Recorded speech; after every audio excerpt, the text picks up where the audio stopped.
Liberia. Illegal logging goes unpunished in Liberia. African Wood and Lumber Company signed a 5-year lumbering deal with Gbarsaw and Dorbor Community Forest in River Cess County without obtaining a harvesting certificate from the Forestry Development Authority, FDA. According to Daily Observer, in December 2020, contract administrator of the FDA, Yei Neagor, learned that African Wood chopped down 550 trees that remain in the forest. Since African Wood has no harvesting certificate, the trees were illegally chopped down. The FDA has not punished African Wood yet. In a separate incident, $2.2 million worth of logs were extracted from another forest in Lofa County, according to Daily Observer. In a third incident, Singaporean company Sing Africa illegally extracted over 5,500 logs from the Bluyeama Community Forest in the Zorzor District, according to Daily Observer. The FDA has not brought either of these two companies to justice either. Liberia has the largest remaining rainforest in West Africa, but lost 128,000 hectares last year. According to Liberian law, lumber companies are supposed to pay the market value of each log they illegally extract.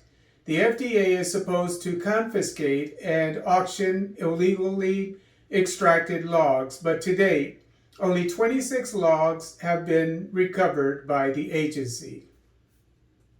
Angola. DRC and Rwanda agreed to ceasefire in Luanda.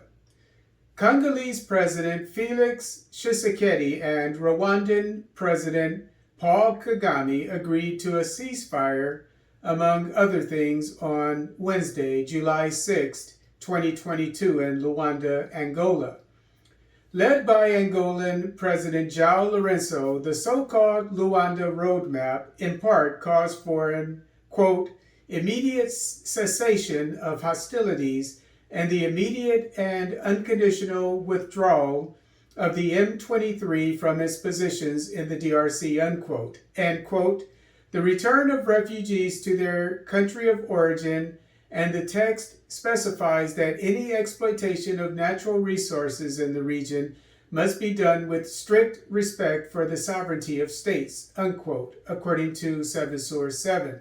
The tripatriate will meet again next Tuesday in Luanda for bilateral discussions between the DRC and Rwanda. Democratic Republic of Congo. M23 rejects ceasefire between DRC and Rwanda. The M23 has declared the agreements reached by the DRC and Rwanda in Luanda, Angola on Wednesday, July 6, 2022, quote, irrelevant, unquote. After the agreement, hostilities resurfaced between the Congolese military and the M23. According to Deutsche Welle, spokesman for the M23, Willy Goma, said, quote, we are Congolese, not Rwandan, unquote, and that, quote, if there's a ceasefire, it can only be between us and the Congolese government, unquote. Burkina Faso. Campore returns to Burkina Faso to spend life in prison. Former Burkinabe President Blaise Campore and 2 others must spend the rest of their lives in prison for complicity in the assassination of former Burkinabe President Thomas Sankara. Campore returned to Ouagadougou, the capital of Burkina Faso, on Thursday, July 7, 2022, from exile in the Ivory Coast. Campore was tried in absentia on April 6, 2022 for the assassination of Sankara in 1987 by a military court in Ouagadougou.